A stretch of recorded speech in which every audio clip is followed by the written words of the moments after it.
clock at 13, the clock at 12. They set up right now for a 41-yard field goal. Clock at 7, the ball put down, the kick is up, and the kick is no good. He misses wide right. He misses wide right. But there was a flag on the play. 12 men on defense, 5-yard penalty, still fourth down. Oh my goodness, on the Bills, the penalty. They'll get another try. Denver will get another try. 12 men on the field. Will Lutz will now try a 36-yard field goal to win it. Ball put down, good snap. The right-footed kick is away and good right through the middle. Dead solid perfect, and Denver wins it. Denver has won their third consecutive game. It is the 6th game-winning field goal this week in the NFL.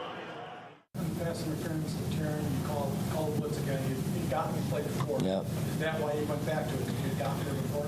Yeah, two things. In the line, the field goal line, we felt like was the 40-yard line. So you're not working with 35 yards of real estate. You're working with a set window of real estate. So Russell had done a good job against a 4-man rush, scrambling and making plays with his feet. And so it just was, hey, if we're going to go down, we're going down being aggressive.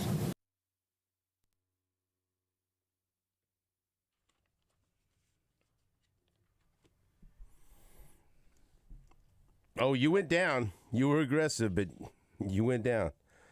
Good morning, Kansas City. This is the Border Patrol on Sports Radio 810 WHB. Stephen St. John and Nate Bukaty with Marco Marquez on this Tuesday, November 14th, 2023. Thank you so much for joining us. You heard the highlights of the bizarre Monday Night Football game that took place last night between the Buffalo Bills and the Denver Broncos in Buffalo.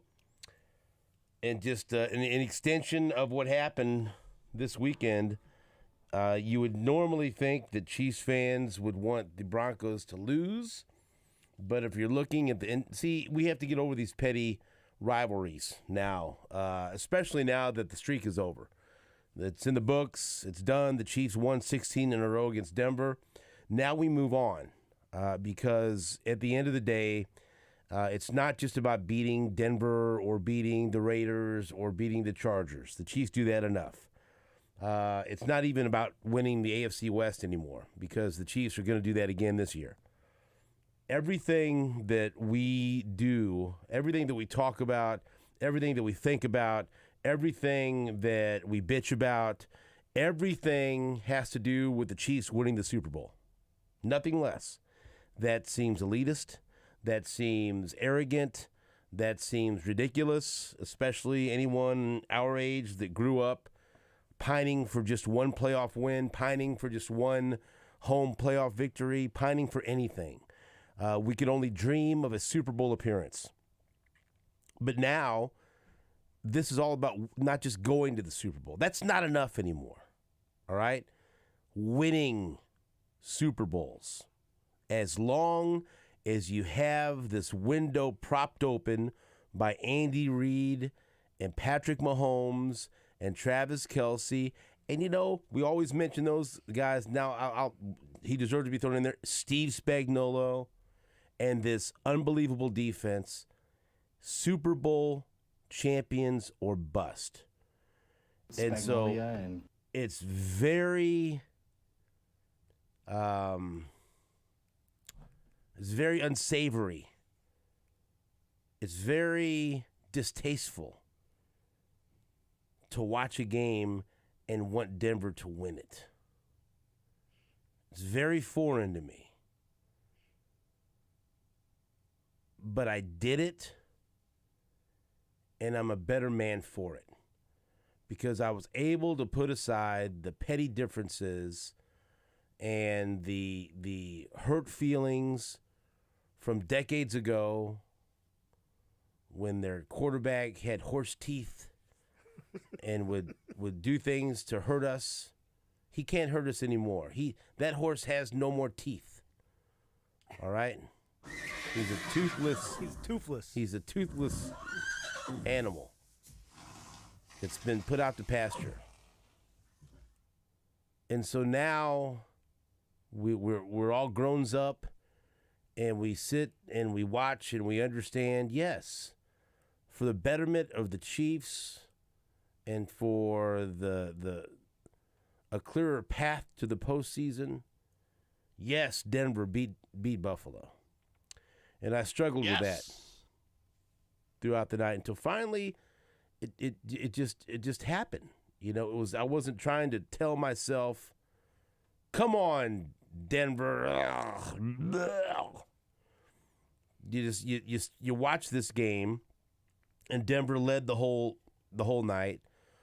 Although they showed that even kicking an extra point can be a difficult proposition. A comedy of errors from both sides of the game last night, especially Buffalo. This Buffalo just one F up after another. That's what Buffalo's been this year. They can't get out of their own way. And analytics tell you this is one of the best teams in football if you look simply at the analytics. But then this is why analytics has to be married with the eye test and what actually happens on the football field, because they make mistakes left and right. And Josh Allen turns the ball over and throws interceptions, and they fumble exchanges. They just do bizarre things to shoot themselves in the foot repeatedly. And so the whole night it felt like, boy, Denver's got a lead, but they're not putting Buffalo away. They're leaving Buffalo with enough life to where they can come back in the fourth quarter and win this game. I felt like we'd seen this before. A little bit of a far different game, but similar to the feeling that I had watching the Bengals and the Texans.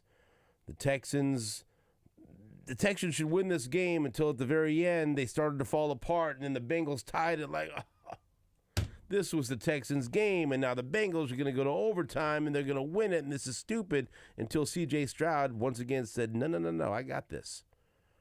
Let me just break Cincinnati's heart with a last-second drive, and you good.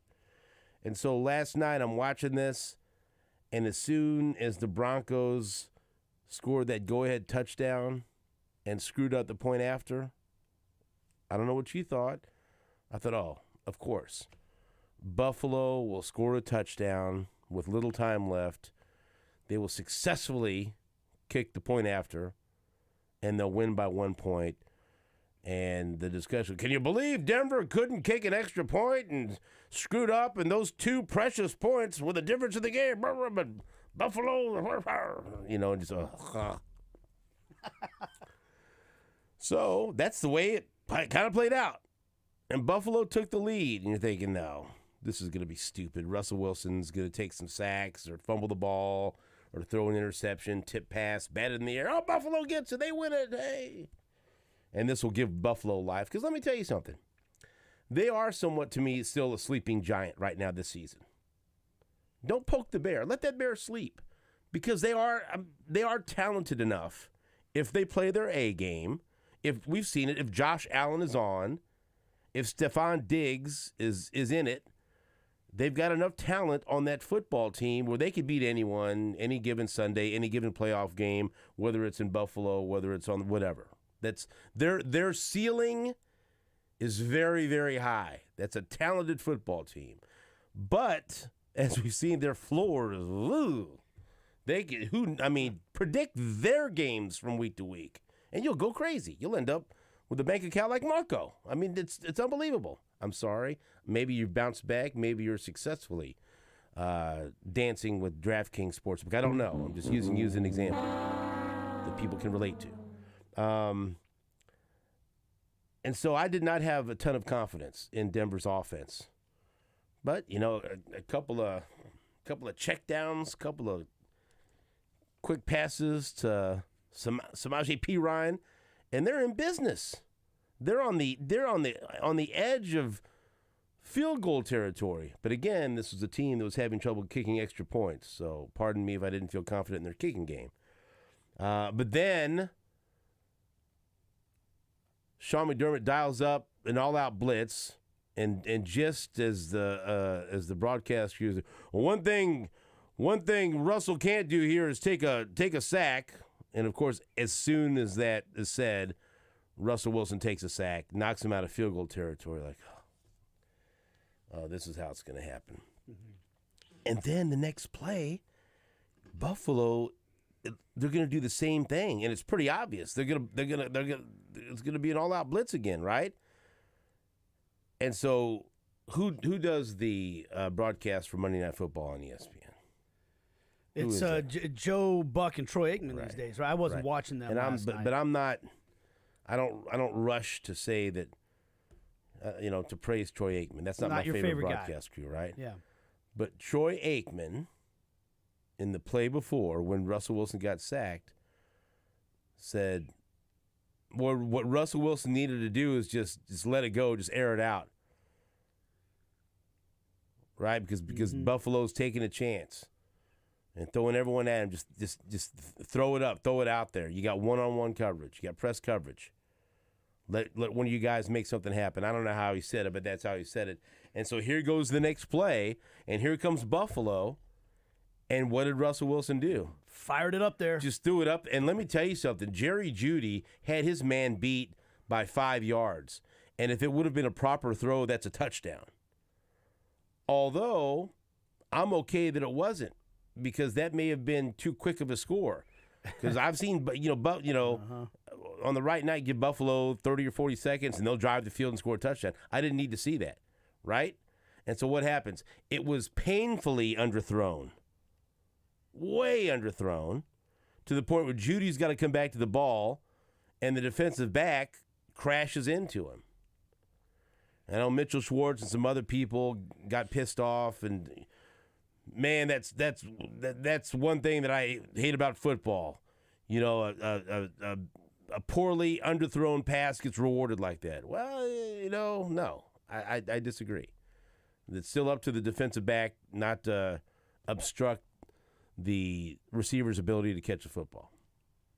And when you take a chance like that, you put your defensive back on an island. And that's why, after they knocked him out of field goal territory, I thought that they were just showing blitz and then they were going to drop.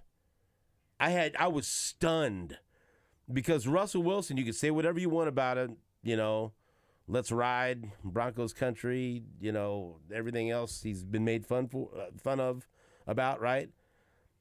He is a veteran quarterback, and he is smart, and he's probably thinking the same thing that Troy Aikman just said in the broadcast booth. Boy, if they do this again, I'm just going to let it go before they get to me and see if one of my guys can make a play. And I was stunned that McDermott set everybody again. And Russell Wilson let it go, and that essentially decided the game, because then they're in field goal territory, and then I don't know what the hell I was watching from either team as Denver tried. What a bizarre. They ended up kneeling the ball a couple of times and then ended up settling for, and they're trying to, use as much time as possible. And what McDermott calls a timeout with like 24, 25 seconds left. And so then it's third down, and Denver, again, not wanting to leave any time left, kneels the ball, and they don't have any timeouts left. So then it's a fire drill. Then the clock's ticking. They don't have any timeouts left, and they got to send the field goal kicker out there. And I'm sorry, a guy or a unit that's had trouble making extra points, I don't feel a whole lot of confidence in that, right? Right. And they're rushing out there and getting everyone lined up, and he misses it. Like, you son of a gun. And then there's a flag. Wait a minute. What's this all about? 12 men on the field for the defense. 5-yard penalty, re-kick. Can't do it. Wow. What has happened to Buffalo? And then I saw people just crushing Sean McDermott, that he chased off Leslie Frazier as a defensive coordinator. He's meddled too much in the offense, and that's hurt the offense. his whatever you say about a coach that just had a bad night at the office, that you look down and as coaching a Super Bowl contender and they're 5-5, right? Oh, it's time for him to go. It's time for melting down. You can only imagine if the Chiefs would have lost a game like that would have left them 5-5. Oh man, right? Yeah. You win the game because the guy misses the game-winning field goal, but you have 12 men on the field. And so it gives them another chance, a better chance of the game-winning field goal, and then you lose in walk-off fashion.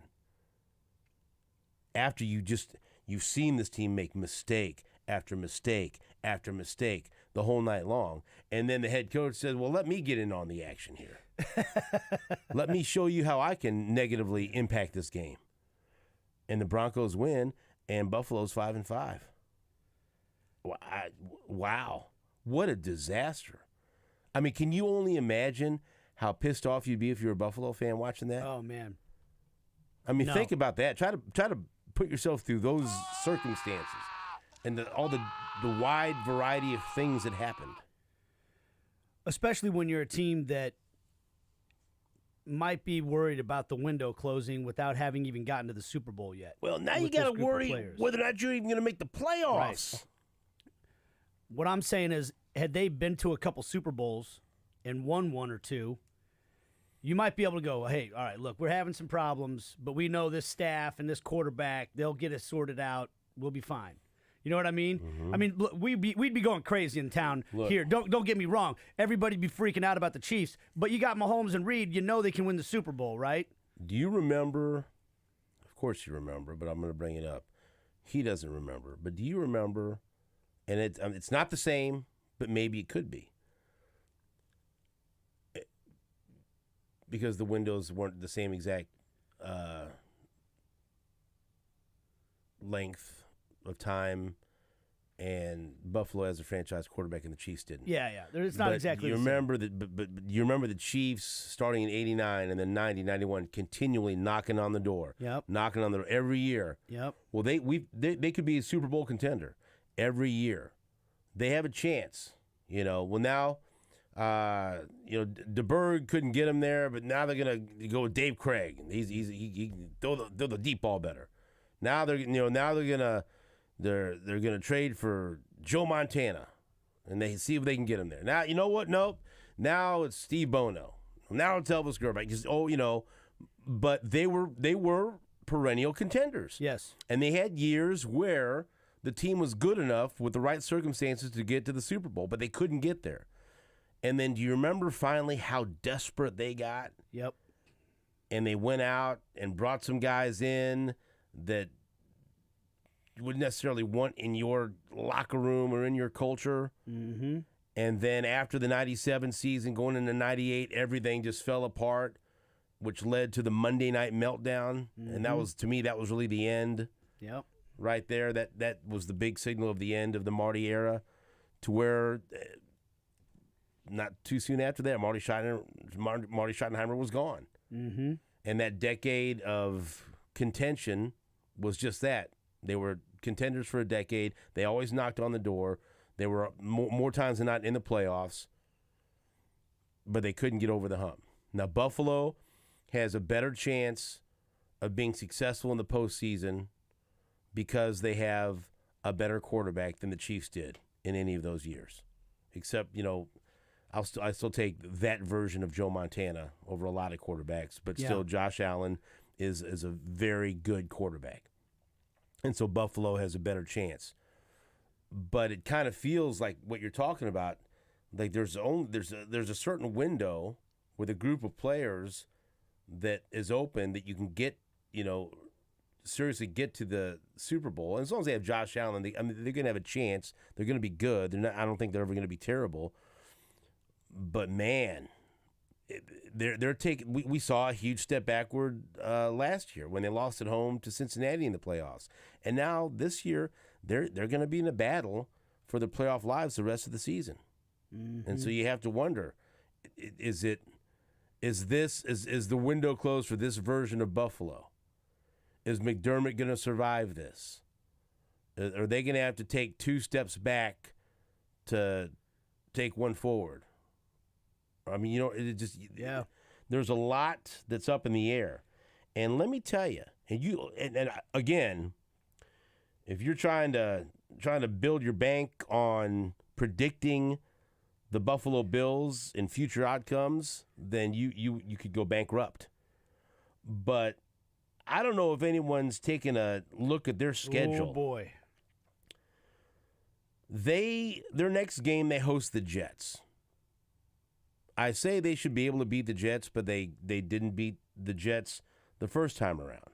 But they should be able to beat the Jets. The Jets will ugly it up enough that it'll probably be a game. Then they play at the Eagles. Ooh.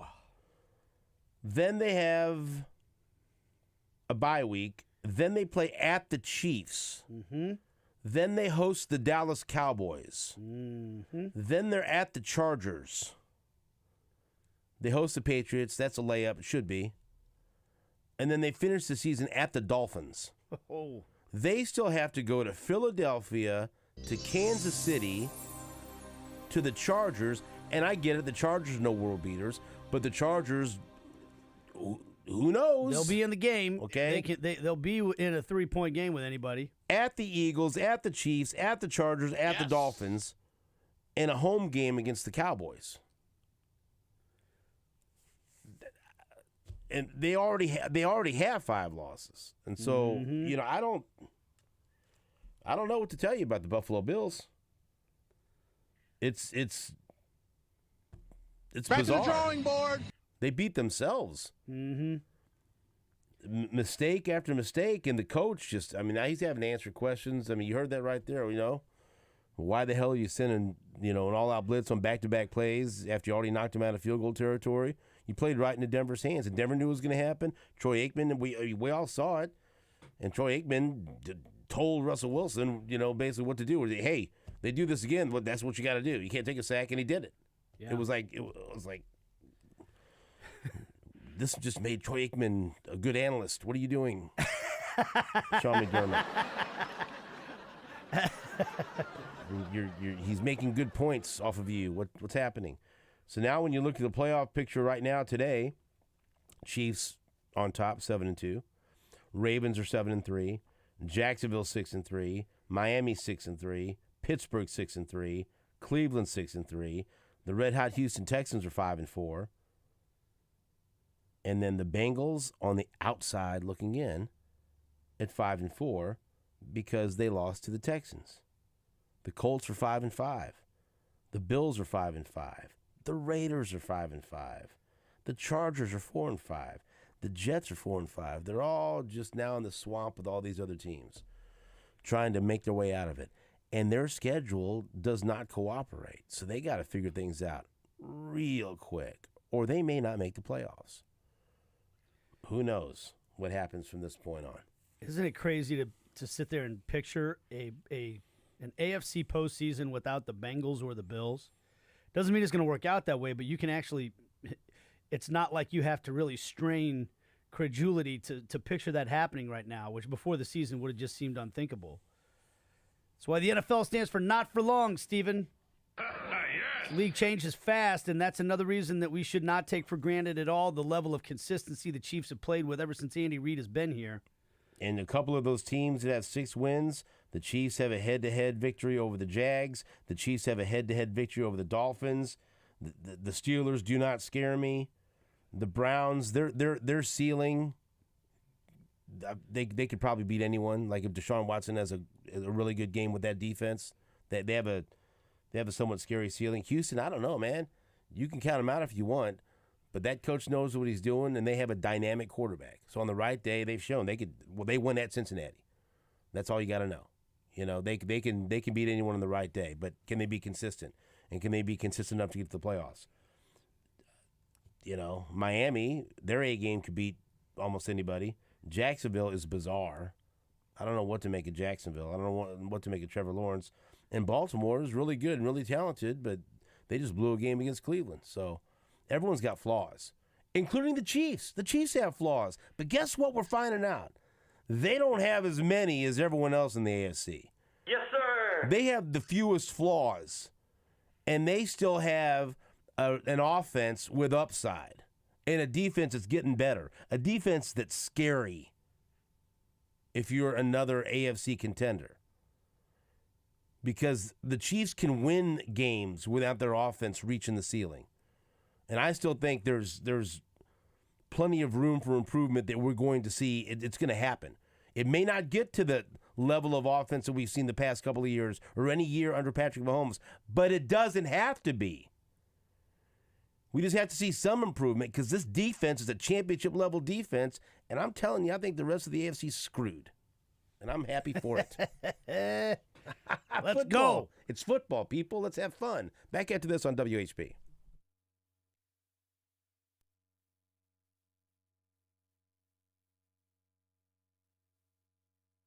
Hello there, Kansas City. Stephen St. John here for QC Kinetics. That's right, QC Kinetics.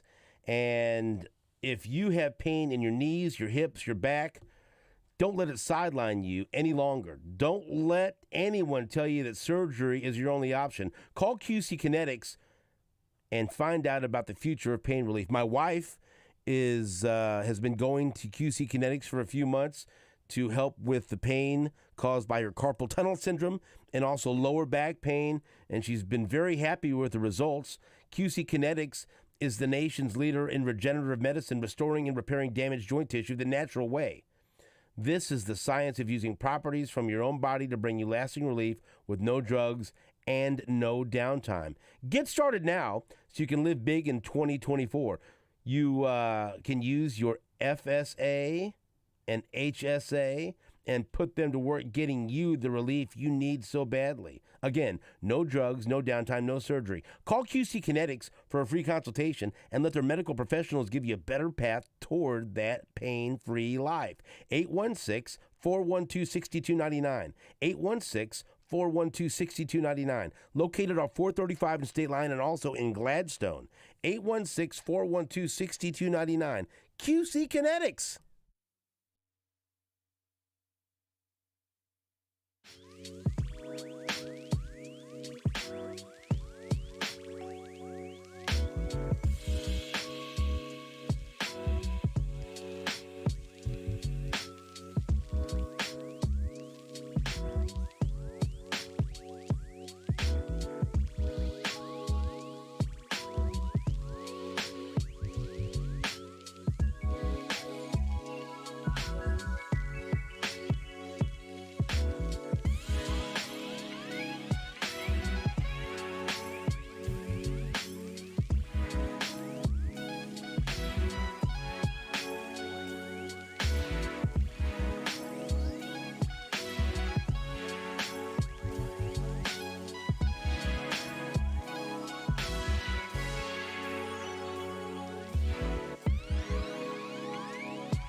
Welcome back to the Border Patrol on Sports Radio 810 WHB.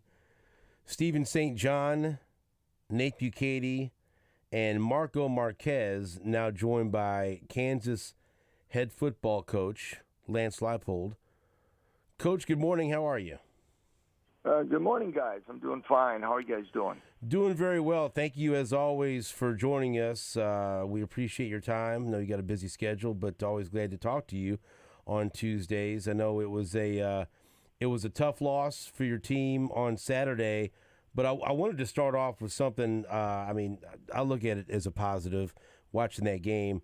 I was really impressed by Cole Ballard. And this is a kid that, everyone in Kansas City, or at least Chiefs fans, are familiar with his dad, Chris Ballard, when he was with the Chiefs front office, and now, of course, with the Indianapolis Colts. But here's a kid that didn't have any playing time. He's put in a very difficult situation, and especially in that final drive, he made some big-time plays. That run on third and 10, they got the first down, made some big throws on third down.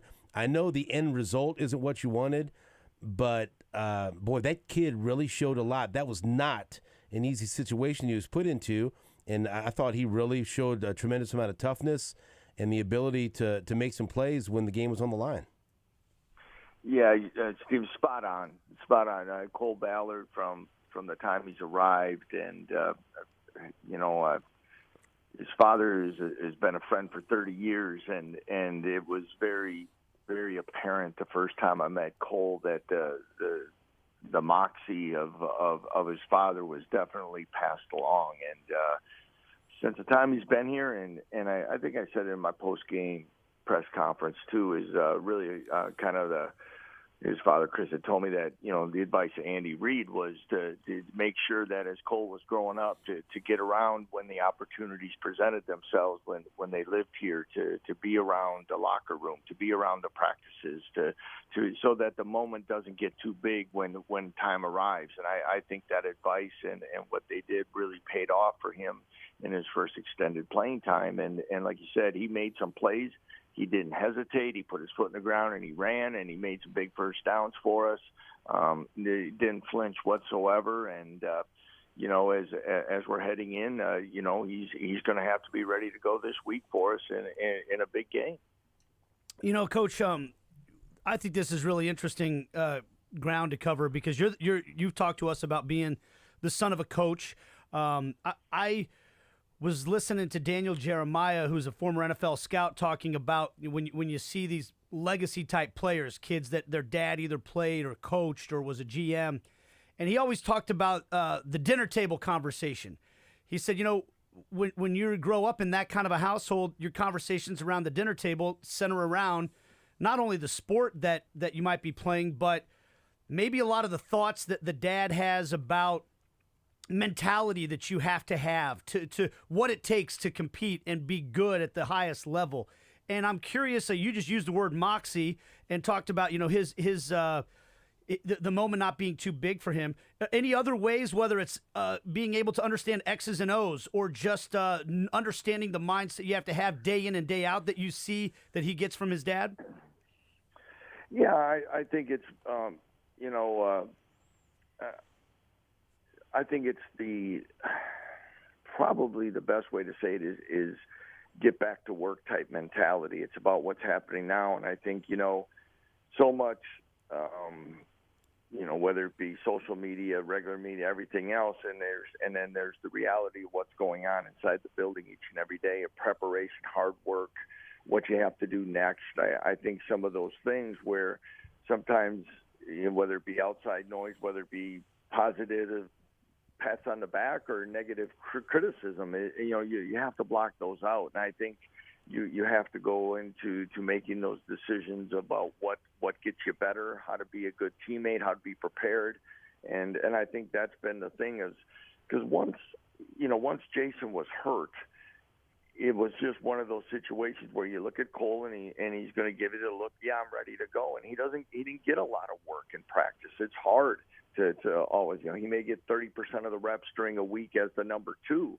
And then you look at the time when he was number 3, he had to go down and run scout team some weeks. So all those things, but at the same time, for a true freshman to go in and do do what he did, and all that is really neat. And like you say, I think those conversations sometimes as parents we want to keep it real about what's actually happening in football organizations and programs versus maybe what sometimes is more fan talk. And I think that's sometimes what we kind of have to make sure our children understand as competitors, and hopefully sometimes that pays off.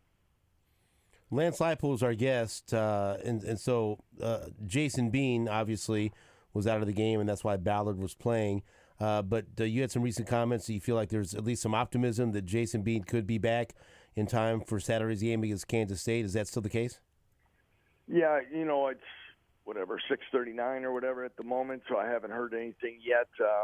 He was not at practice, wasn't in the facility on Sunday after meeting with the medical people, did not go through anything. Then yesterday, our medical staff trainer told me that things have progressed in a positive way, so we hope to have him available. Now, when that'll be and what part of the week, we'll have to wait and see, and then how much will he be ready to after time missed. So we'll have to see, and at the same time, we know Cole will be ready to go, and that's probably the direction we're going to have to plan on at this moment. So that's a lot, Coach. You got this big rivalry game coming up, but you obviously don't need anybody to tell you how big the game is, and you might be trying to get a true freshman who's never started a game and just got his first, passing attempts and all that in last week. Yeah. You think K-State feels sorry for us right now? Is that part of your message to the team, by the way? Like, hey, they're not feeling sorry for us. Hey, we all go through it at certain times and what it is, and I've said it before, is that we're going to work hard on how we practice, how guys get reps, and you got to be ready to go, and you're not going to feel sorry for yourself in this. And our team has worked extremely hard, and our guys, and I said this after the game as well, and it helps the matter of, I know our older players, experienced players will rally around Cole, and Cole Ballard is well respected and liked in our locker room, and it didn't take very long for that to happen just by how he goes about it. And I know our guys will have a lot of confidence in him. Lance Leipold is our guest. All right, Coach, I know that you can't tell us anything or everything or much about this, but I'm always interested to hear when players talk about how their coach would handle a certain rivalry, or even coaches talk about how they handle certain rivalries. And this is, look, every game's important. It's a conference game. You want to win every game that you play. But it is, as Nate reminds me every day, the Sunflower Showdown. And it is different for people around here. And no, K-State's not going to feel sorry for Kansas, and the fans are not going to feel sorry for each other. And I'm in the middle of it. I'm just trying to keep people away from each other this week and keep everyone with civility here. Or he's trying to wind us all up, Coach. One of the two. I don't know. Whichever you want to say. I'm not. Who's to judge? But is there? Stephen, I could see you stirring the pot. Maybe that's a maybe. But yes. You obviously you understand the level of intensity in this rivalry. Yeah. How do you handle this when you have a team that, boy, this game is very important to the fan base? Yeah, again, it's one of the games on the schedule. I know the fan base doesn't want to hear that because, win or lose, you're going to have to line up and play the next week in Cincinnati and a lot of different things. But I do say this, is that from our first year here till now, we know the steps our program has taken.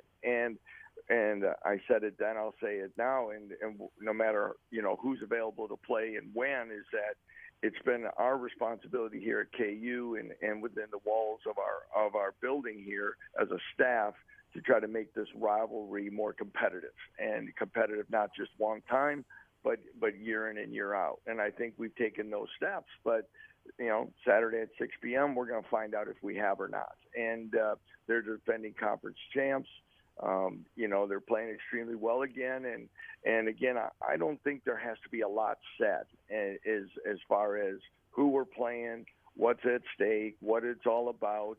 And, because, we say it often in our program. We want to play the game enthusiastically, not emotionally, and there's a difference. And when you get all emotional, you get up and down and all this other stuff, and we don't think you play to your best when you're highly emotional. So,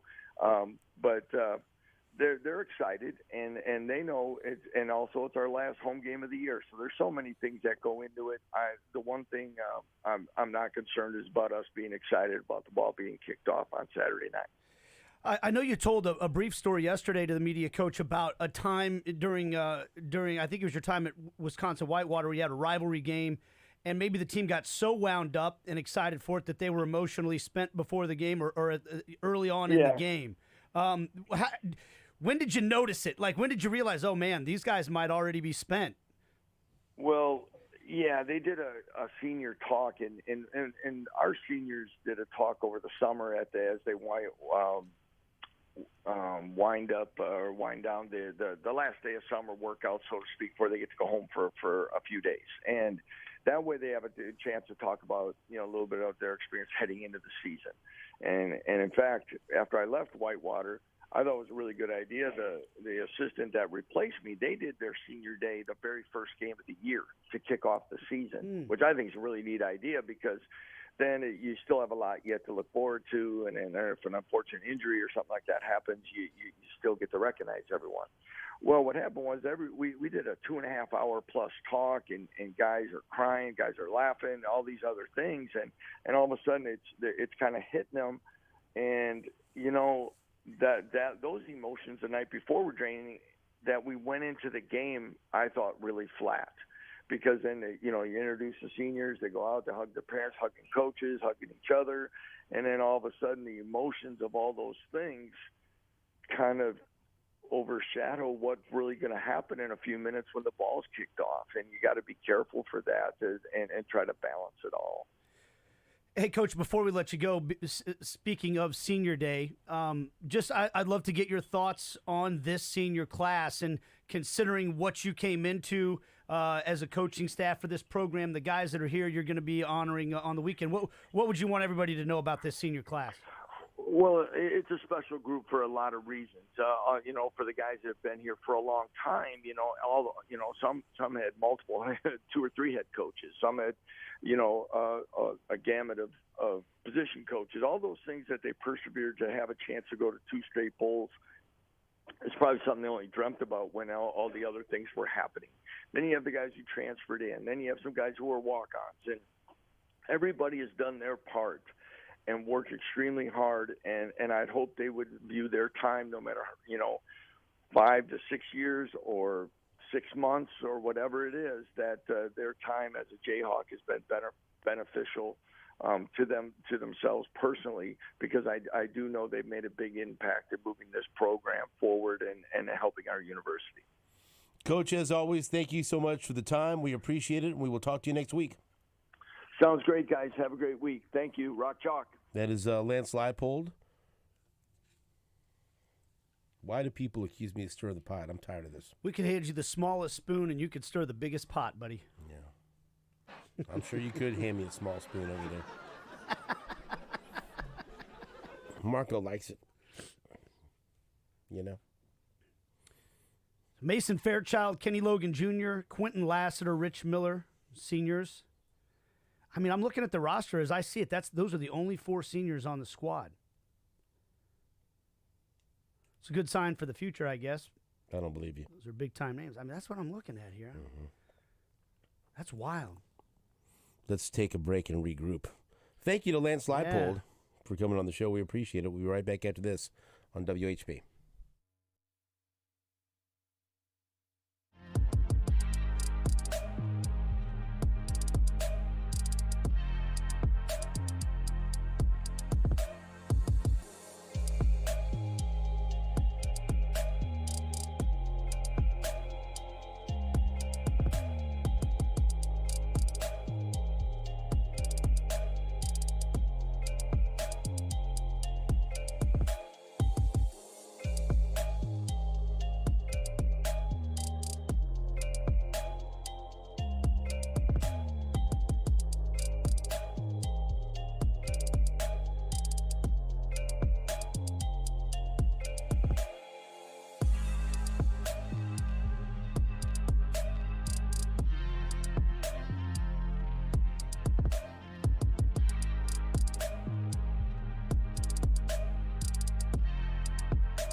Dude, I saw the weirdest, creepiest movie last night. I don't even know if I should say it on the air. Well, now you got my attention. See, I say you would have no interest in this, but I don't know what your kids are into, and this might be something that Benny likes, but I don't. I'm gonna say it, and then I think Marco, this will resonate with him, because it's a movie it's based on a series of video games. Oh, yeah. My son's told me about the video game. Then this is a Julia thing, right? And Julia told me, she says, "Look, I want to go to this movie, and I don't necessarily want my sister to go." Although she did extend an invitation last night, and Okay. her sister said no. And so, and I like to, find things, especially when we have, you have twins. I like to try to find things that each one of them likes, whether it be sports or movies or concerts, and, take them as individuals so that they're always lumped in together.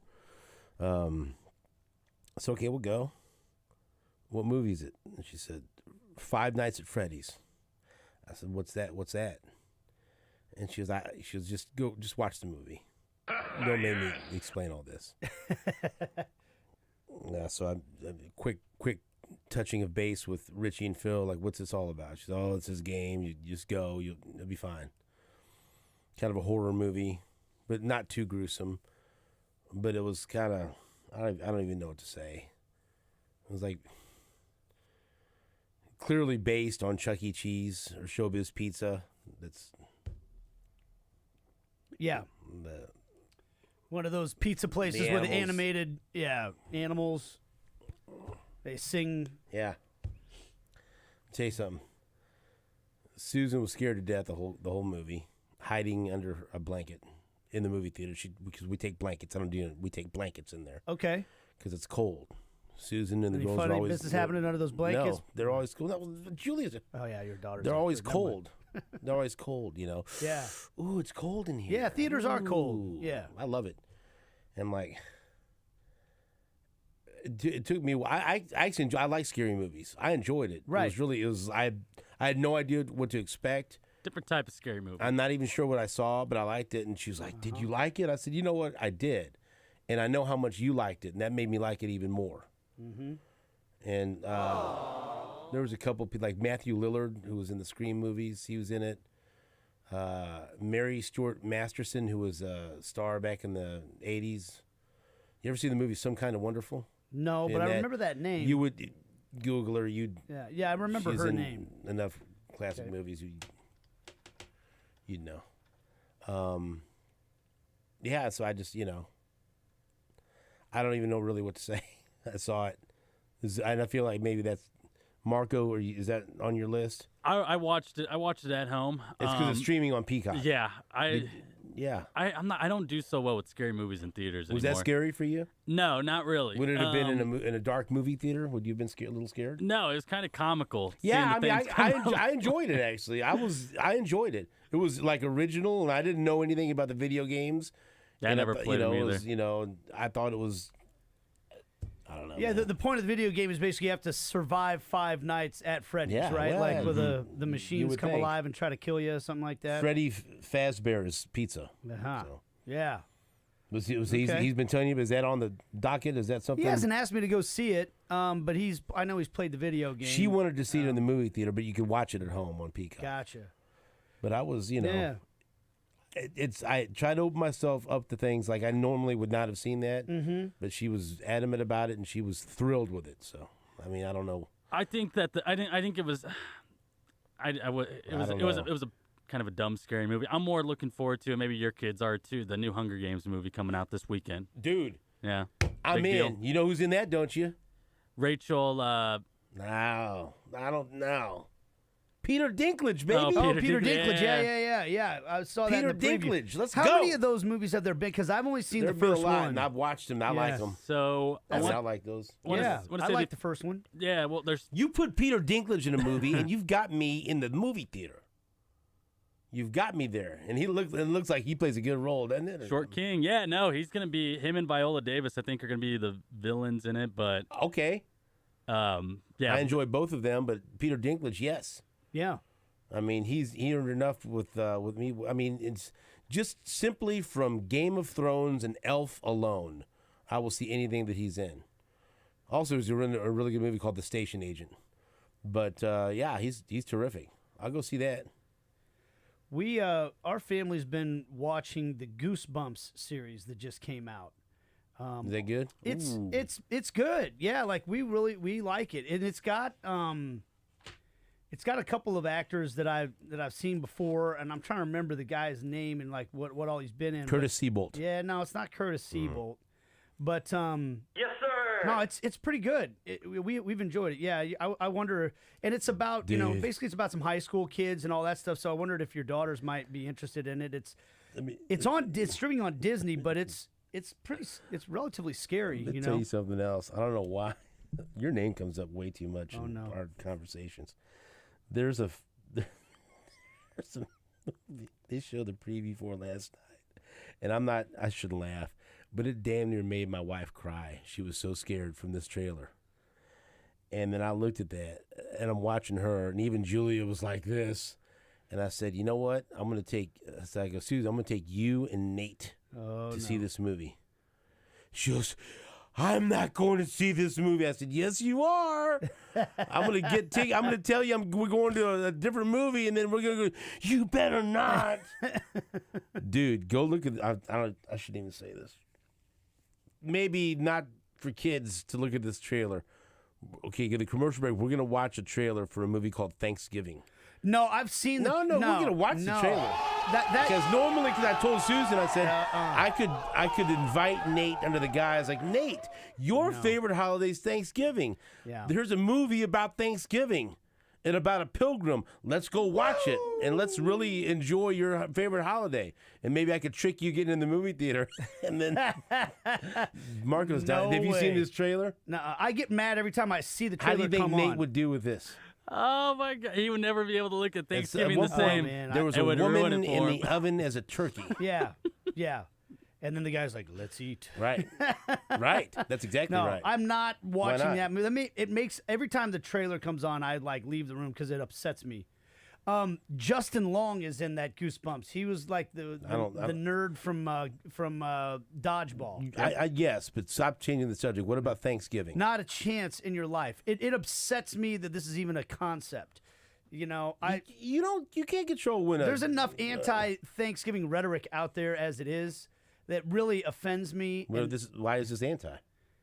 Maybe this includes about people committing murders and then eating people. humans for like Thanksgiving dinner. From what I could see, it's like a haunted pilgrim. I mean, that's there's a bad apple in every. It seems a little bit more than that. Would you try to see it? No, not a chance. What if we went like in a group? The only way that movie could be less appealing to me is if there were clowns in it. Marco, would you like to see it? Yeah, I'll be. I'm actually really excited to go watch that. I like the holiday themed horror movies type thing. I know. I just said I'm just scared of movies well, but when we were at the movie over the weekend, they showed the trailer for the Iron Claw.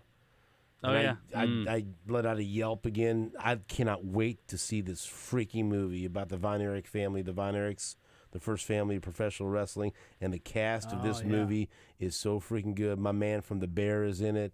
They got Zac Efron, who lifted weights for 1,000 straight hours, apparently, for this movie. And Susan said, "Oh, that's Zac Efron. He really trained for that." Like, yes, he did. Look at him. He did. He's fit. I bet he lifted weights. Yes, he did. Look at him. He's rippling his muscles. And the guy that's from what's my movie from Netflix? Bear. No. Netflix, the show about Mindhunter. Oh, Mindhunter, yeah. Yeah, the guy that played Bill Tench. He plays Fritz Von Erich. That Holt McKinley. Movie yes. Or Conley. That trailer looked fantastic. Yeah, and I saw the Hunger Games trailer. That looked good. Yeah. I want to see Peter Dinklage. Do you think I need to see all the other Hunger Game movies leading up to this one to get it? I mean, no, because this is a prequel. Yeah, that's a prequel. Oh, it's a prequel. I mean, you can. They did a Star Wars version. But why not? Yeah. Yeah. Well, because that's like that's the one thing about all these, like the Marvel series and all that. I don't want to have to do 10 hours of homework. Well, just go to be able to see the enjoy movie. it. Yeah, so I'm set your mind free. Watch like a 25-minute YouTube because like video. I had a Here's buddy. what you do: go see Thanksgiving tutorial? first to cleanse your palate, No. and then after that, you go see the Hunger Games. That's not happening. Not even a chance. Terrifier 3's coming out. I'm gonna have to listen to people like Jeff Chadilla tell me about how turkey's not any good. Here's the deal: I will pay you, Marco. Look at me. I will pay you $100 in American cash if you can get him into Terrifier 3. Look, sounds like you're keeping your $100. Yeah. 100. Nate, they're showing the MLS Cup at AMC. Come on. Yeah. What? I'll be there. And then we'll get you and see. Do you have any idea what Terrifier 3 is? Google it right now. I Google think it right saw now. a Just picture Google it of right now and look at the poster of it. Yeah, it's Look at the picture. Yeah, I think I saw this. And, How much would I have to pay you to go see this? I don't know that there's a number. Why? Well, I don't like these types of things. I know that, but you could make money. Art the Clown What is about a that? bloody Santa Claus It's a holiday with movie. an axe. Well, that's a rusty-looking axe too, man. Yeah, So he's got an axe to grind. exactly. No? Nah, Maybe? pass. No. Whatever. You're going to have to loosen up, buddy. We'll take a break. Back after this on WHP.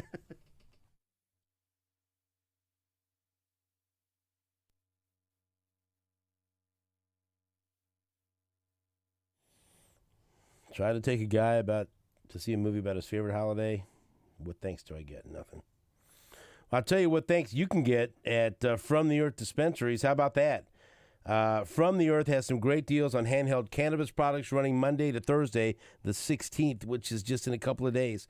First up, they got 15% off Illicit's award-winning pre-rolls available in all their signature strains, or skip the ladder and snag 3 half-gram classy carts by Illicit. These carts are made with refined cannabis oil and infused with all-natural terpenes to generate some of the best-tasting flavor blends out there. Learn more by visiting their online menu, and also you could have a chat with Professor Puff at ftemo.com. Once again, that's ftemo.com. You can also sign up and become a rewards member. Now's the best time to sign up to become a rewards member and earn points on every purchase at ftemo.com.